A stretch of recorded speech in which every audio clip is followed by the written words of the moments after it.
जरा सोचिए, 10,000 फुट की बुलंदी से गिरना और फिर जिंदा बच जाना।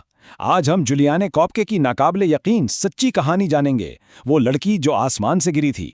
तो यहाँ सबसे बड़ा सवाल यही है कि भला कोई जहाज से 10,000 फुट की बुलंदी से गिरकर जिंदा कैसे बच सकता है। ये किसी फिल्म की कहानी लगती है ना? लेकिन ये जूलियाने की हकीकत थी। आइए जानते हैं कि ये सब कैसे हुआ। कहानी शुरू होती है 1971 के क्रिसमस की शाम से। लेंस ऑफ फ्लाइट 508 में त्यौहार का माहौल था। खानदान छुट्टियां मनाने के लिए जमा हो रहे थे। उन्हें अंदाजा भी नहीं था कि उनका सफ़र एक ऐसे भयानक ख्वाब में बदलने वाला था जिसका वो तसव्वुर भी नहीं कर सकते थे। 21,000 फीट की बुलंदी पर तबाही आ गई। आसमानी बिजली का एक झमाका सीधा जहाज के दाएं पर से टकराया और वो आग के गोले में बदल गया। जहाज हवा में ही टूटने लगा और कैबिन के अंदर एक क़यामत बर्पा हो गई। सामान उड़ रहा था और हर तरफ खौफ का आलम था। और इसी अफरा तफरी के बीच 17 साला जुलियाने कोपके, जो अब भी अपनी सीट से बंधी हुई थीं, जहाज से बाहर जा गिरीं। वो सीधा 10,000 फुट नीचे गिरीं, जो तकरीबन 2 मील बनते हैं। इस गिरावट का तसव्वुर करना भी नामुमकिन है। तो कोई ऐसी गिरावट से बच कैसे सकता है? ये किस्मत और फिजिक्स का एक नाकाबिले यकीन मिलाप था। असल में 3 बड़ी वजूहात थीं।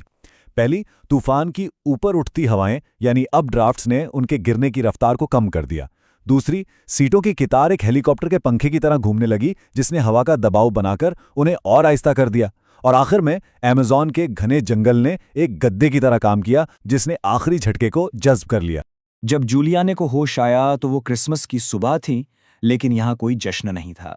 वो जख्मी थीं, सदमे में थीं और दुनिया के सबसे बड़े बारिशी जंगल में बिल्कुल तन्हा थीं। उनकी हालत बहुत नाजुक थी। उनके कॉलर बोन टूटी हुई थी, घुटने में शदीद मोच थी और बाजू और टांग पर गहरे जख्म थे। एक आंख इतनी सूज गई थी कि वो उससे देख भी नहीं सकती थीं। उनकी ऐनक और एक सैंडल भी गुम हो चुके थे और इन सब के ऊपर उन्हें एक शदीद दिमागी चोट भी आई थी। लेकिन जूलियाने के पास एक ऐसी चीज़ थी जो किसी और के पास नहीं थी। वो कोई आम नौजवान लड़की नहीं थी। उनके वालिदैन माहिर हैवानियात थे और उन्होंने अपनी जिंदगी का बड़ा हिस्सा अमेज़न में ही गुजारा था। ये जंगल एक तरह से उनका घर था। अब उनके सामने एक बहुत बड़ा फैसला था। क्या वो वहीं रुककर मदद का इंतजार करें या खुद मदद की तलाश में निकलें? उनका इंतखाब उनकी जिंदगी बदलने वाला था और ये फैसला उस एक नसीहत पर मबनी था जो उनके वालिद ने उन्हें दी थी। उनके वालिद की नसीहत बहुत सादा लेकिन बेहद ताकतवर थी। अगर जंगल में खो जाओ तो पानी ढूंढो और उसके साथ चलते रहो, वो तुम्हें लोगों तक ले ही जाएगा। ये अल्फाज उनके लिए उम्मीद की किरण बन गए। और बस इसी एक नसीहत के साथ उन्होंने 11 दिन का एक इंतहाई मुश्किल सफ़र शुरू किया। ये इंसानी बर्दाश्त की एक ऐसी नाकाबिल यकीन कहानी है जो एक ऐसी दुनिया में पेश आई जो किसी को माफ़ नहीं करती। तो उनका सफ़र कुछ यूं था। पहले दिन वो अकेले जागीं। चौथे दिन उन्हें हादसे के दूसरे मुतासरीन मिले। 10वें दिन तक वो एक खाली कश्ती और झोंपड़ी तक पहुंच गईं जिसने उम्मीद की एक झलक दिखाई। और आखिरकार 11वें दिन उन्हें बचा लिया गया।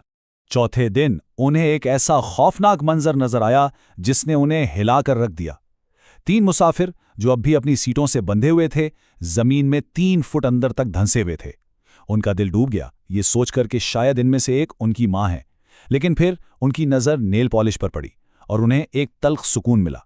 उनकी माँ नेल पॉलिश नहीं लगाती थी। जैसे जैसे दिन गुजरते गए उनकी हालत बिगड़ती गई। मक्खियों ने उनके खुले जख्मों में अंडे दे दिए थे और जल्द ही उनके बाजू में कीड़े पैदा हो गए जो उनके गोश्त को खा रहे थे। ये एक भयानक और जानलेवा मसला बनता जा रहा था। 10 दिन की मुसलसल जिद्दोजहद के बाद जब वो हिम्मत हारने के बिल्कुल करीब थीं, उन्हें उम्मीद की एक किरण नजर आई। एक कश्ती और एक छोटी सी झोंपड़ी। ये तहजीब की निशानी थी और उस वक्त उनके लिए ये सब कुछ थी। झोंपड़ी के अंदर उन्हें पेट्रोल मिला और तब उन्हें घर का एक पुराना इलाज याद आया और उन्होंने एक नाकाबिले तसव्वुर काम किया। उन्होंने कीड़ों को बाहर निकालने के लिए पेट्रोल सीधा अपने जख्म पर डाला। दर्द शदीद था लेकिन जिंदा रहने की ख्वाहिश उससे कहीं ज्यादा थी। उन्होंने अपने बाजू से पूरे 30 कीड़े निकाले। उस तकलीफ का अंदाज़ा लगाना भी मुश्किल है जिससे वो गुजरी होंगी। अगली शाम 3 लकड़हारे वहां पहुंचे और जुलियाने को उस हालत में देखकर खौफजदा हो गए। फटे कपड़ों और सूजी हुई आंखों के साथ वो उन्हें अपनी लोक कहानियों की एक दरियाई रूह याकू मामा की तरह लगी। उन्हें बचा तो लिया गया, लेकिन अब उन्हें एक ऐसी तल्ख हकीकत का सामना करना था जिसने उनकी जिंदगी को हमेशा के लिए बदल कर रख दिया। जूलियाने को ये दिल दहला देने वाली खबर मिली कि वो उस हादसे में बचने वाली वाहिद इंसान थीं। उनकी माँ और जहाज पर सवार बाकी सब हलाक हो चुके थे।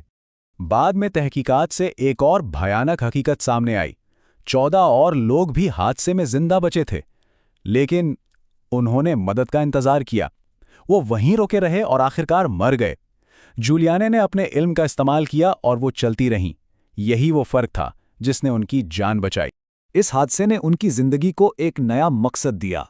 वो अपने वालिदैन के नक्शे कदम पर चलें, एक मशहूर माहिर हैवानियात बने और अपनी जिंदगी अमेज़न के बारिशी जंगल के तहफ़्फ़ुज़ के लिए वफ़ कर दी, वही जगह जिसने तकरीबन उनकी जान ले ली थी।